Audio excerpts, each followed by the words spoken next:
요한복음 12장 1절에서 8절 우리 서로 한 절씩 교독하겠습니다. 6월절 엿새 전에 예수께서 베다니에 이르시니 이곳은 예수께서 죽은 자 가운데서 살리신 나사로가 있는 곳이라.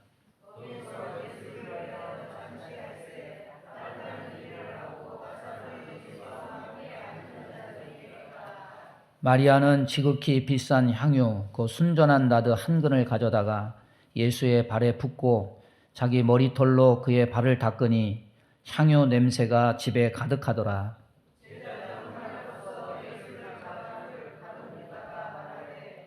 이 향유를 어찌하여 300데나리온에 팔아 가난한 자들에게 주지 아니하였느냐 하니,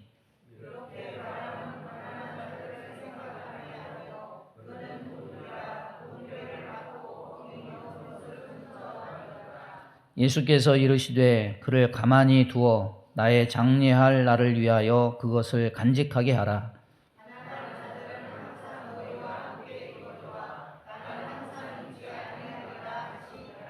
아멘. 봉독한 말씀 가지고 주님을 향한 마음이 향유입니다. 이런 제목으로 말씀 전하겠습니다. 우리가 찬송 불렀습니다. 값비싼 향유를 주께 드린 막달라 마리아 본받아서. 오늘 말씀 속의 마리아는 찬송 속의 막달라 마리아가 아니죠. 본문의 마리아는 나사로의 누이인 마리아입니다. 그래서 막달라 마리아와 구분짓기 위해서 굳이 이름을 붙이자면은 그들이 살았던 동네 이름을 붙여서 베다니의 마리아라 이렇게 붙일 수가 있겠습니다.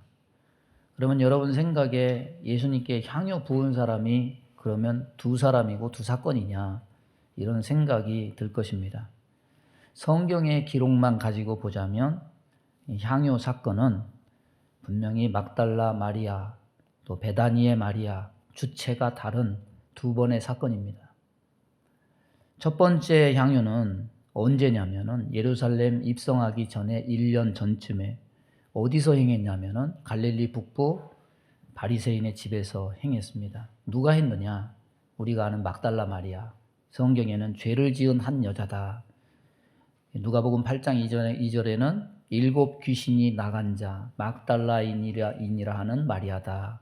이렇게 설명합니다. 오늘 부른 211장이 바로 이 막달라 마리아에 대한 찬송이죠. 그 향유 옥합에 대한 초점이 어디에 모아지냐면 죄사함과 구원에 모아집니다. 그가 향유를 부음으로써 예수님이 선언합니다.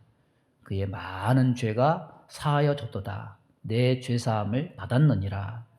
내 믿음이 너를 구원하였으니 평안히 가라. 이렇게 선언하십니다. 그런데 이걸 또 못마땅하게 여기는 한 사람이 있었습니다. 이 죄인을 정죄하려는 바리새인이죠. 영적인 자만심, 예수님께 진정한 은혜를 구하지 않는 그런 사람도 있었습니다. 두 번째 향유 옥합 사건은 바로 오늘 본문의 사건입니다. 언제 했느냐? 엿새 전에, 예루살렘 성 입성하기 엿새 전에, 하루 전에. 어디서 했느냐?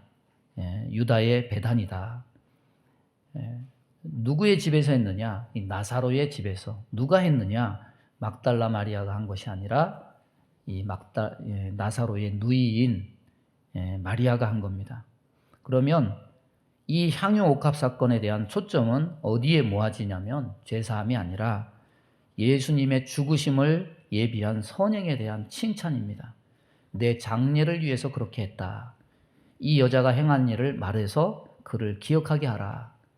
여기도 또 이걸 못마땅하게 여기는 사람이 있었죠. 그 누굽니까? 가롯 유다입니다. 그것을 팔아서 가난한 자를 구제하는 것이 좋았을 뻔했다. 왜 이걸 허비하느냐? 이렇게 비판했죠. 그래서 향유 사건은 여러 가지 면에서 다릅니다. 1년 이상의 시간 차이가 있고, 그 일을 행한 사람이 다르고, 그 일을 행한 장소가 다르고, 그 일을 행한 방법이 다르고, 이 일에 대해서 언급한 주님의 말씀은 막달라 마리아에게는 죄사함을 선포했고, 또 베다니의 마리아에게는 장례를 위해서 준비했음을 칭찬하면서 그를 기억하라. 그 일에 대한 비판한 사람, 막달라 마리아는 바리새인이 비판을 하고, 이 베다니의 마리아는 가룟 유다가 비판을 했습니다. 그래서 성경에 기록된 말씀으로 보자면은 이 두 사건은 다른 사건입니다. 예수님은 십자가를 앞두시고 마지막으로 베다니를 방문했습니다. 베다니는 특별한 곳입니다. 예수님의 사랑을 받은 나사로가 살았던 곳이고 특별히 나사로가 병들어 죽은 지 나흘 만에 주님이 직접 오셔서 살리신 곳입니다. 장차 있을 부활 생명을 체험한 장소였습니다.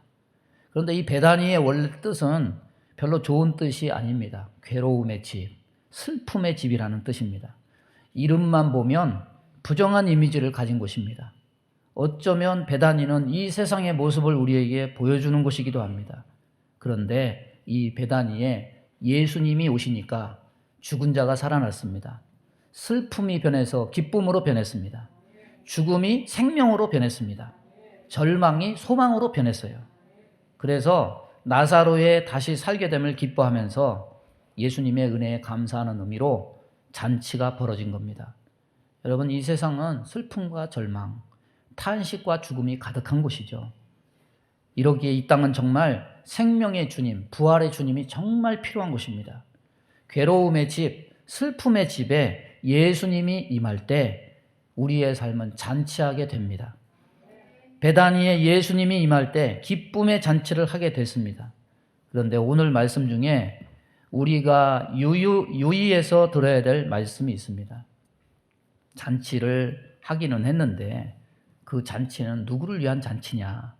오늘 2절에 뭐라고 말합니까? 거기서 예수를 위하여 잔치할세. 한번 따라서 해보겠습니다. 거기서 예수를 위해서 잔치했다. 예수님 덕분에 내가 누리는 잔치가 아니에요. 주님을 기쁘시게 하고 주님을 위한 잔치였다. 이렇게 말씀합니다. 당시 분위기가 어떻습니까? 이제 곧 예수님은 십자가에 달려 죽으셔야 됩니다. 종교 지도자들이 예수님 죽이려고 모의하는 험악한 분위기 속에 이 예수님을 모신다는 것은 사회적인 매장을 각오하지 않으면 안 되는, 생명의 위협까지 받으면 안 되는 그런 상황이었습니다. 그런데 이런 분위기에도 아랑곳하지 않고 예수님을 자기 집으로 모셨어요. 사회적 분위기가 어떠하든지 아랑곳하지 않고 보란듯이 예수님과 제자들을 초청해서 식사를 대접했습니다. 죽음에서 살아난 나사로는 예수님을 모셔서 잔치를 베풀었고, 마리아는 받은 은혜를 기억하고 예수님께 향유 한 옥합을 부었습니다. 똑같은 사건을 적고 있는 마가복음 14장 9절을 보면 예수님은 특히 마리아의 행동을 칭찬하시면서 복음이 전파되는 곳에 이 일을 말하여 저를 기억하게 하라. 여러분, 유일하게 최고의 신앙 고백을 한 사람이 베드로입니다. 베드로를 향해서 베드로를 기억하라 말씀하지 않으셨습니다. 다른 누구도 기억하라 말씀하지 않고 오직 마리아의 행한 일을 기억하라. 이거는 큰 돈에 해당하는 물질을 드렸기 때문이 아닙니다. 이것은 보다 깊은 의미가 있습니다. 우리 삶의 생명력과 기쁨을 주는 잔치의 중심은 예수 그리스도여야 되고, 우리의 행동은 그 잔치의 주인공이신 예수님께 기억되는 행동이 되어야 되는 겁니다.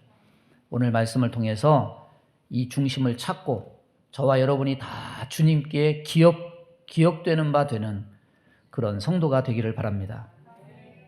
오늘 3절 말씀 보면 마리아는 지극히 비싼 향유, 곧 순전한 나드 한 근을 가져다가 예수의 발에 붓고 자기 머리털로 그의 발을 씻으니 향유 냄새가 집에 가득했다. 마리아는 예수님을 정말 사랑한 여인이었습니다.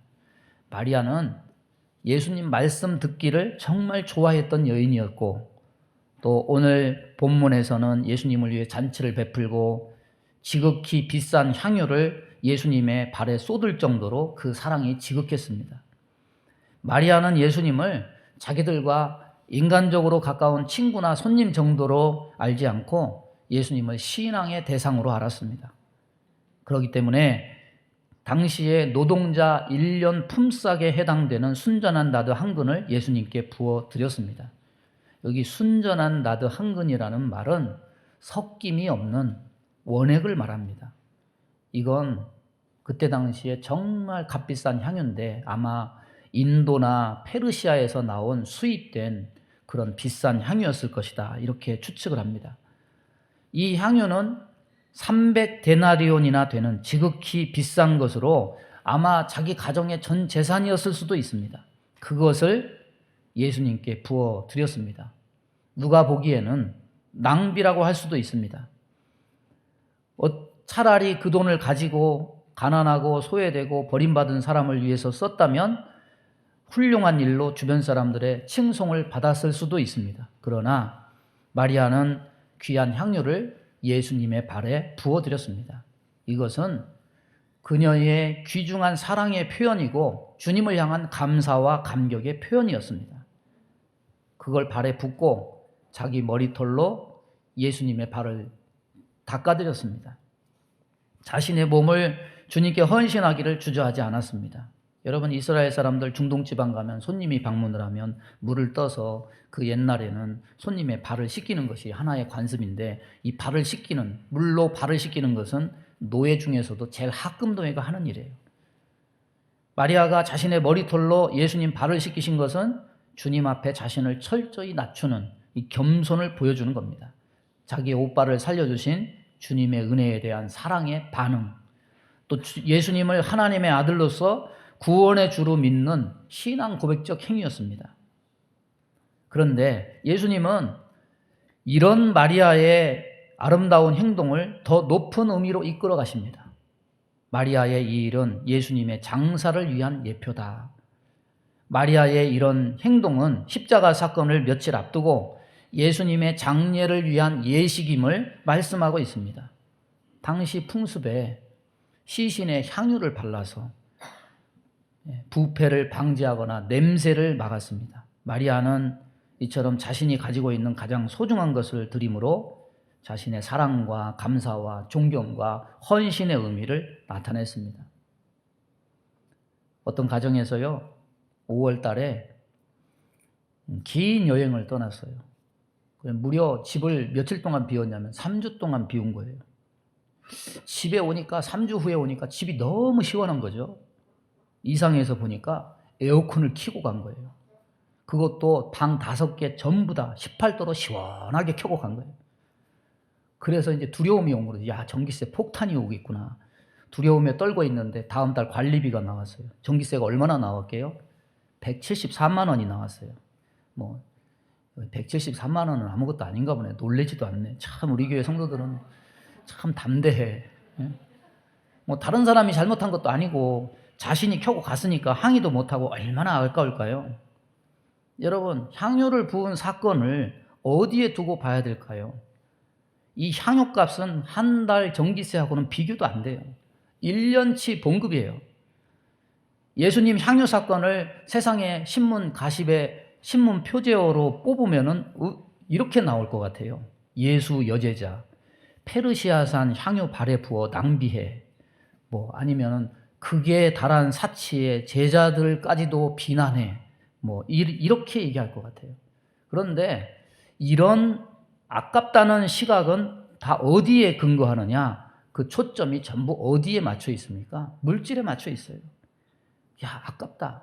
물질 낭비다. 아깝다는 거죠. 그런데 예수님이 바라보신 것은 나드의 한 옥합에 대한 감동이거나 이것을 낭비했다고 비난하는 다른 사람들의 시선, 이런 게 아니에요. 예수님이 바라보시고 예수님이 의미를 두시고 예수님이 기억하신 것은 그 나드 한 옥합을 깨는 마리아의 마음이었습니다. 사람들은 향유를 봐요. 그런데 예수님은 향유를 본 게 아닙니다. 예수님은 마리아의 마음을 보셨습니다. 주님께는 마리아의 마음이 곧 향유보다 더 귀한 향기고 더 귀한 아름다움이었던 겁니다. 마리아가 옥합을 깨뜨릴 수밖에 없던 이유는 마지막이라는 생각 때문이에요. 마리아는 예수 그리스도께서 떠나실 것을 알았습니다. 미리 예수님께서 예루살렘으로 돌아가실 것을 제자들에게 말씀하신 적이 있습니다. 마리아는 이번 6월절에 주님께서 돌아가실 것을 알았어요. 그래서 본문에 6월절 엿새 전이라고 시사를 합니다. 그리고 주님께서 7절에 저를 가만두어 나의 장사할 날을 위하여 일을 두게 하라. 이 말씀 속에서 마리아의 그 속내를 드러내고 있습니다. 유대 풍습에 왕이 죽으면 몰약과 향품을 바르고 넣었습니다. 마리아는 예수님이 죽으시기 전에 그와 같이 향유를 부은 거예요. 돌아가신 후에는 자신에게 이런 기회가 올 것이다 생각하지 않았어요. 그래서 자신의 집에 오셨을 때 미리 향유를 부은 겁니다. 주님은 가난한 자는 너희와 항상 함께 있다고 했습니다. 그러나 주님은 항상 계시지 않는다고 말씀하십니다. 사람들이 예수님을 십자가에 못 박을 것이고 주님은 이미 그 길을 가고 계신 겁니다. 마리아는 주님은 이제 돌아가실 텐데 마지막으로 내가 해드릴 수 있는 일이 무엇이 있을까 생각하고 그 마음을 옥합을 깨뜨리는 것으로 주님께 보였습니다. 주님은 그 향유가 너무 비싼 것이라서 기분 좋아서 받으신 것이 아니라 마리아의 마음이 그 향유보다 더 귀한 마음이었기 때문에 받으신 것임을 우리는 알 수 있습니다. 여러분, 누가 주님께 헌신하고 봉사합니까? 그것은 다른 것이 아니에요. 주님을 사랑하는 자입니다. 요한복음에 중요한 특징 하나가 있습니다. 요한복음은 두 가지를 비교합니다. 주님을 사랑하는 자, 그리고 주님을 사랑하지 않는 자. 처음부터 주님을 사랑하는 세례 요한, 나다나엘에 대한 이야기가 나오고 주님을 사랑하는 니고데모 이야기가 나오고 그리고 마지막에는 베드로에게 3번씩 묻습니다. 바요나 시몬아, 내가 나를 사랑하느냐? 네가 만일 나를 사랑하면 나의 양을 먹이라, 나의 양을 치라. 여기 있는 마리아도 주님을 사랑하는 마음을 가지고 주님을 높이고 헌신하고 있는 겁니다. 따라서 보겠습니다. 주님은 사랑이 담긴 마음을 향유보다 귀하게 받으신다. 향유는요, 얼마나 비싸든지 아무리 비싸도 향유는 발라도 그 향이 며칠 지나면 공기 중에 다 사라지겠죠. 그러나 주님을 향해서 한 마음이 담긴 헌신은 절대로 사라지지 않아요. 왜냐? 주님이 기억하시기 때문입니다. 그런데 이 행동을 바라보는 싸늘한 시선이 있습니다. 누구의 시선입니까? 가룟 유다의 시선이에요. 5절에 이 향유를 어찌하여 300데나리온에 팔아 가난한 자들에게 주지 아니하였느냐. 유다는 3년 동안 예수님의 뒤를 따라다니던 제자였지만 예수님을 사랑하지는 않은 제자입니다. 형식상 예수님의 제자지만 본질적인 예수님의 제자는 아니었습니다. 예수님 따라다니면서 예수님과 관계된 것처럼 자신을 위장한 사람이었고 그저 돈이나 훔치는 재미로 예수님을 따라다녔습니다. 그래서 성경은 가룟 유다에 대해서 노골적으로 말해요. 저는 돈깨를 훔치는 자다, 도덕이다. 유다는 예수님 사랑도 대속의 죽음도 이해하지 못하고 은혜가 뭔지도 몰라요. 돈의 가치와 재물의 가치에는 밝으면서 주님의 가치와 주님의 관심에 대해서는 무지한 자고 관심이 없는 자였어요. 이런 유다는 자기 시각, 자기 시선대로 마리아의 눈물겨운 사랑과 헌신의 행동에 대해서 비판적인 시각으로 마리아를 꾸짖습니다. 자기 나름대로 논리를 세워서 마리아를 공격합니다. 가난한 자를 생각하는 척 하면서 마리아의 선한 봉사를 격화시킵니다. 그 300데나리온을 팔면 그것을 가난한 자들에게 그것을 줄 수 있었겠다. 벌써 계산을 다 했어요. 돈이 될 만한 것에 벌써 그것에 계산을 하는 그런 능력이 빨랐기 때문입니다. 유다는 순간의 이해 득실은 따질 줄 알았지만은 영적인 것은 계산할 줄 몰랐어요. 향유의 가치는 계산할 줄 알았지만은 예수님이 더 중요하게 보시는 가치, 마음의 가치는 헤아릴 줄 몰랐어요. 그래서 마리아의 경건한 열심을 잘못된 것이라고 평가해 버렸습니다. 그런데 주님은 유다의 마음을 다 아셨습니다. 사악한 유다의 마음을 아셨지만은 나쁜 놈이라고 유다를 공격하지 않고 네 말대로 구제할 시간들은 네가 죽은 후에도 내가 죽은 후에도 앞으로 항상 있을 것이다. 여기서도 우리는 주님의 사랑을 느낄 수가 있습니다. 유다에게 회개할 기회를 주시는 주님의 의도를 볼 수 있습니다. 아무튼 가룟 유다는 예수님께 드리는 것을 낭비하는 것으로 봤습니다. 여러분, 마리아의 헌신이 나오고 가룟 유다의 비판이 나오죠. 이것은 우리가 신앙생활하면서 대립될 수 있는 두 가지 태도를 보여줍니다. 주님께 마음을 드리는 신앙에 초점을 두는 신앙. 하나는 내 상식과 논리와 합리성 위에 중심을 두는 신앙. 우리는 때로 마리아의 중심을 잃고 가룟 유다처럼 상식과 논리와 합리성 위에 신앙을 두려 하는 경우가 굉장히 많습니다. 여러분, 믿음은 뭡니까? 믿음은 상식과 논리와 합리성을 믿는 게 아니에요. 따라서 보겠습니다. 상식과 논리와 합리성은 인간 수준이다. 내 수준이다. 여러분, 믿음은 그런 게 아니에요. 믿음은 그 자체로서 인간 수준이 아닙니다. 믿음은 하나님이 요구하시는 수준입니다. 여러분, 하나님이 요구하시는 믿음의 수준을 가지시기를 바랍니다. 그래서 믿음은 상식과 논리와 합리성을 초월해야 가능해집니다. 아브라함의 믿음, 상식적입니까? 논리적 이해가 됩니까? 이성 중심의 합리성에 여러분이 판단이 됩니까? 우리는 상식의 하나님을 믿는 게 아니에요. 믿음은 전능의 하나님을 믿는 겁니다. 죽이기도 하시고 살리기도 하시고 가난하게도 하시고 부하게도 하시고, 인간 수준의 이거는 상식이 아니에요. 인간은 제한된 인간의 처지를 따라서 이래서 안 되고 저래서 안 되고 이래서 못하고 저래서 못하고 이런 논리를 세우고, 그러니까 내 생각이 합리적이라고 주장할 때가 너무 많아요. 여러분, 인간 수준으로 믿으려고 하면 신앙 행위는 그의 상식적 생각에 의해서 비판의 대상이 될 때가 많습니다. 성경 속에서 보는 교회의 모습 두 가지가 있습니다. 사도 바울이 제3차 선교여행을 했는데 제3차 선교여행의 목적이 뭡니까? 그 당시 예루살렘 교회가 기근을 당했습니다. 이 힘들어진 예루살렘 교회의 구제 헌금을 위해서 사도 바울이 3차 선교여행을 돌아다닌 거예요.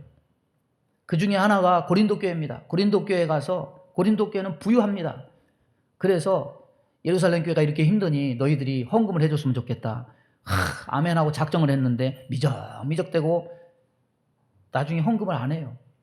그런데 저 마게도냐 돌산이 많은, 농사를 지을 수 없는 굉장히 척박하고 가난한 사람들이 다 몰려있는 그 마게도냐의 집안 교회들 가서 여기서 무슨 헌금이 나오겠나 그랬는데, 그 사도 바울이 거기에 가서 그런 얘기를 하니까 사도 바울이 깜짝 놀랄 정도로 힘에 지나도록 하여 사도 바울을 깜짝 놀라게 할 뿐 아니라 감동케 했다고 말씀해요. 교회의 모습은요, 때로 인간이 생각하기에 상식적이지 않습니다. 사람들은 부유하니까, 교회가 크니까 이런 기준으로 속으로 평가하고 단정 짓지만은 실제적으로 보면 우리의 상식과 논리와 합리성을 비껴가요. 하나님의 일은 외형이나 크기로 되는 것만이 아닙니다. 하나님의 일은 어떻게 되느냐? 교회의 실체는 누굽니까? 교회의 실체는 외적인 크기가 아니에요. 교회의 실체는 성도들의 마음입니다. 교회는 성도들의 마음을 따라 되는 겁니다. 그래서 항상 보면은 돈이 있다고 주의 일을 많이 하는 것도 아니고, 돈이 없다고 주의 일을 못하는 것도 아니에요. 부유하다고 헌금 많이 하는 것도 아니고, 가난하다고 헌금을 못하는 것도 아닙니다. 사람이 많다고 해서 헌금이 많이 나오는 것도 아니고, 사람이 적다고 헌금이 안 나오는 것도 아니에요. 이건 다 인간의 상식적 판단에 속한 겁니다. 사람은 교회 크기, 사람 숫자 이런 것만 가지고 크다 작다 평가하거나 예측하면서, 이 교회는 이러니까 큰 일을 할 수 있고 이 교회는 작으니까 큰 일을 못할 것이다, 이렇게 판단하지만 하나님의 일은 우리가 보고 듣고 만지는 객관적 사실이나 자료를 가지고 판단할 수 없습니다. 이런 예측, 논리, 상식은 거의 빗나가요. 하나님의 일은 겉보기에 크기나 숫자로 되는 것이 아니라 그때나 지금이나 결국 무엇으로 되느냐? 마리아의 마음을 가진 이런 자를 통해서 하나님의 일이 성취된다는 겁니다. 주님이 교회 안에서 기억하시는 사람은 바로 이런 상식을 초월하는 믿음을 가지고 행동하는 사람, 곧 마리아의 마음을 가진 자를 통해서 성취된다는 겁니다. 우리 교회가요, 이곳으로 입당한 지 벌써 23년째죠. 처음엔 모든 것이 다 새로웠어요. 그런데 해 아래 새 것이 어디 있어요? 사람 몸뿐 아니라 사물도 세월의 무게는 못 이기는 것 같아요. 그동안에 공사도 많이 하고 계속 수리하고 보충하고 관리를 해왔지만은 이런 일은 끝도 없는 것 같습니다. 방송 장비도 이제 노후화돼 가지고 예배 시간 내내 잡음이 신경 쓰일 정도가 됐어요. 이게 뭐 하루 이틀 된 얘기가 아니죠. 스피커도 들어왔다 안 들어왔다 잡음도 생기고 이거 다 알고 왔지만은 이제 한계점까지 온 것 같아요. 그래서 제가 최 집사님에게 돈 걱정하지 말고 좋은 걸로 한번 알아보세요. 그랬어요. 그냥 툭 내뱉었죠. 근데 그 말을 내뱉은 다음에 제 마음이 내내 불편해지기 시작했어요. 내 마음속에 들리는 음성이, 야, 돈이 있으면 묻지도 않고 돈이 없을 때만 묻는 것이냐? 너는 주의 일을 돈으로 하는 거냐? 이 교회의 주인은 주님이신데 왜 주님께 묻지도 않고 왜 돈으로 할 수 있나 없나를 네가 판단하냐? 그런데요, 내 마음에도 가룟 유다의 마음이 있는 거야. 한편으로는 내 마음에 볼멘 소리가 나오더라고. 아니 뭐 돈이 있으면 있는 돈 가지고 하면 되지 뭐 그걸 꼭 그때그때 꼬치꼬치 다 물어야 돼요? 성도들도 생계 유지하느라 얼마나 힘들게 돈 버는데 한 번쯤은 그냥 지나갈 수도 있지. 뭐만 하면 뭘 꼬치꼬치 그렇게 말해가지고 부담되게 그걸 꼭 말해야 돼요? 그런데 이 마리아의 향유 사건이 내 마음을 울렸어요. 결론은요, 이 교회의 주인은 내가 아니라 주님이시고 교회 일은요 돈으로 하는 것이 아니라 하나님의 감동받은 자들의 헌신으로 하는 거죠. 목사가 뭐 이러쿵 저러쿵 내 짧은 소견과 상식으로 합리성, 논리성, 이 뭐 돈이 있으니까 되고 없으니까 안 되고 이런 거 말하지 말고 이때 이 일을 위해서 준비된 자, 그 마음을 하나님께 향유로 드림으로 그 행위를 기억하게 하실 자를 기다리는 것이 하나님의 뜻이다. 여러분, 교회 중요한 게 뭡니까? 건물 관리하는 것만 중요합니까? 그렇지 않죠. 여러분, 건물보다 뭐가 더 중요하냐면 사람이 더 중요한 겁니다. 그런데 사람이 그냥 있다고 중요한 게 아니에요. 주님은 어떤 자를 기억하시느냐? 향유보다 더 중요한 것은 뭐냐? 주님을 향한 성도의 마음이에요. 여러분은 주님을 향해서 어떤 마음을 가지고 있습니까? 교회가 교회로 존재하는 이유, 촛대 사이로 다니시는 주님의 기쁨이 되는 이유는 성일교회 가면 뭐 분위기가 좋아, 뭐 인테리어를 잘해서 멋져, 뭐 밥이 맛있어, 교회 앞에 화단을 아주 예쁘게 해놨어, 이런 건 아니죠. 이 안에 뭐가 있느냐? 하나님을 사랑하는 마음을 가진 이들이 있다. 이들이 주님께 마음을 들여서 섬기는 자라는 사실이 정말로 가장 중요한 거예요. 목사가 그걸 못 본 척 외면하고 무시하면 저는 하나님의 종인 목사가 아니라 스스로 집 짓는 인간 목수가 되는 거예요. 최 집사님이 저한테 물어요. 목사님, 방송 장비를 하급으로 할까요? 중급으로 할까요? 상급으로 할까요? 제가 대답을 안 했어요. 기다려 봅시다.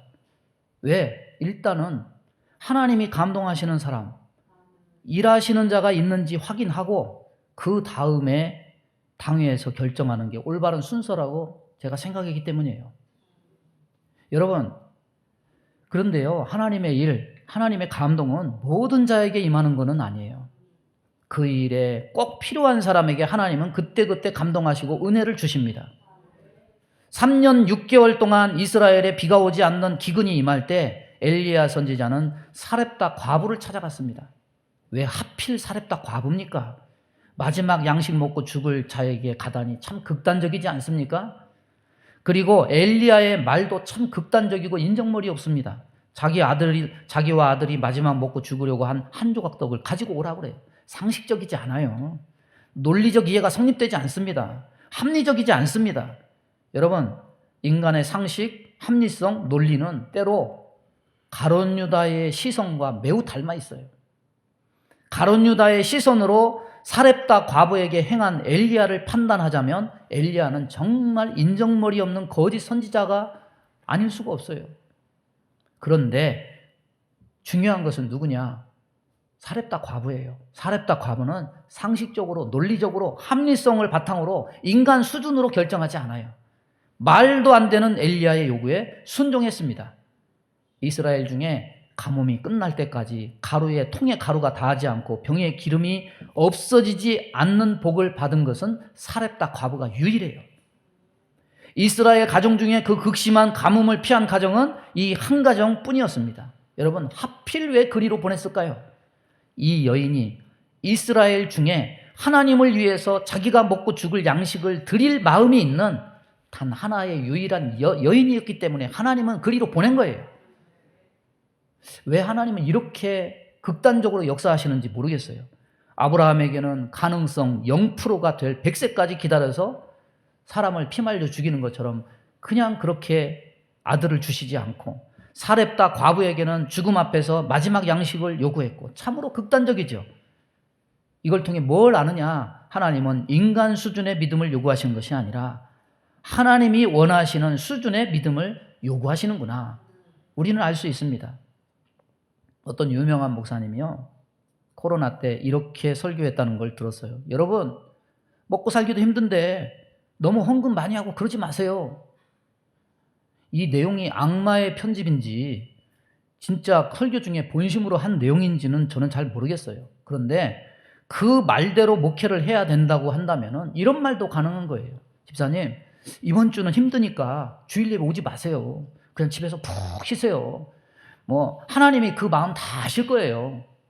이렇게 목회해야 되지 않겠어요? 권사님, 몸도 편찮은데 이번 주는 그냥 기도 푹 쉬세요. 여러분, 사람에게 기준을 맞추려면 상식이 필요하고 논리적 이해가 성립돼야 되고 합리적이어야 되는데, 이게 좋아 보여도 그렇게 되면 마리아의 마음은 없는 겁니다. 그렇게 되면 사렙다 과부의 마음도 있을 수가 없는 겁니다. 그렇게 되면 교회도 있을 수가 없는 거예요. 가룟 유다의 합리적 말은 사람을 위한 것 같지만 결국 그 마음을 주님께 드리는 것은 차단하고 제한시키는 신앙적으로 아주 중대한 손실을 끼치게 한다는 겁니다. 여러분, 이렇게 자기 상식으로 성도의 마음을 제한시키는 것은 하나님께 받을 복을 막고 하나님께 기억될 영혼을 제한시키는 행위가 됩니다. 그래서 저는 원론대로 말씀대로 목회하기로 했어요. 하나님, 내가 주님께 받은 은혜가 크오니 내 향유를 깨뜨려 주님께 드리겠습니다. 이런 하나님께 감동이 있으신 분은 여러분의 마음을 들으십시오. 여러분은 하나님을 향해서 여러분의 선택을 해서 마음을 들으십시오. 저는 작은 것이든지 큰 것이든지 그런 하나님의 인도와 결론을 가지고 장로님들과 상의하면서 이 방송 장비 일을 논의하려고 합니다. 여러분, 배단위 잔치 누가 주인공입니까? 분명 예수를 위한 잔치였다고 말씀합니다. 그런데 마리아의 헌신이 이루어지게 되니까 주님은 누구를 이 잔치의 주인공으로 삼으셨습니까? 헌신한 마리아였습니다. 마가복음 14장 9절에 내가 진실로 너희에게 이르노니 온 천하에 어디서든지 복음이 전파되는 곳에는 이 여자의 행한 일도 말하여 저를 기념하리라. 여러분, 성전을 지으니까 하나님이 성전을 지은 이스라엘 백성에게 한 말씀이 뭐냐면 내 눈과 마음이 항상 여기 있으리라. 그분의 눈과 마음은 뭘 살피실까요? 자기 백성을 살피십니다. 그런데 자기 백성 중에 어떤 사람을 주님은 귀히 보시고 무엇을 기뻐하실까요? 그 백성이 드리는 그 마음입니다. 그 마음을 하나님은 향유 옥합보다 더 귀히 여기십니다. 그리고 분명히 기억하십니다. 우리 모두 주님께 이 마음을 드리는 자가 되어서 하나님이 기억하시는 사람, 주님이 기념하시라고 하는 사람, 그래서 하나님께 영광 돌리고 복을 받는 귀한 성도가 되기를 주님의 이름으로 축원합니다.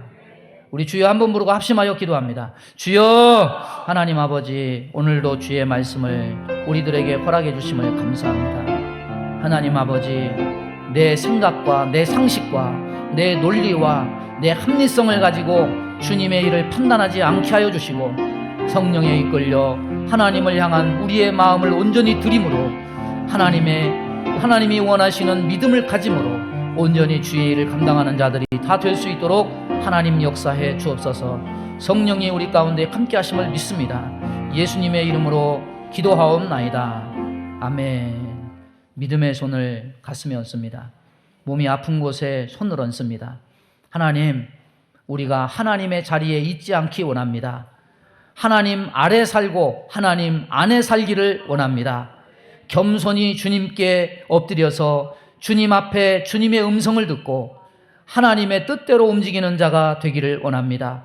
마리아처럼 그 마음을 주께 드리는 헌신하는 사람이 되기를 원합니다.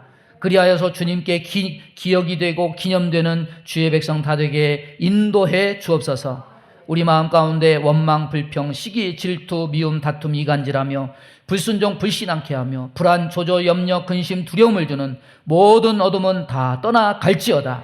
성령님, 우리 안에 내 인간의 고집과 아집과 논리와 상식, 이런 인간 수준에 금그어 놓은 내 모든 아집들을 다 깨뜨려 주시고 하나님의 말씀을 듣게 하여 주옵시고 겸손히 엎드려 주님께 이 낮아진 마음을 드리는 헌신자들이 다 되게 인도해 주옵소서.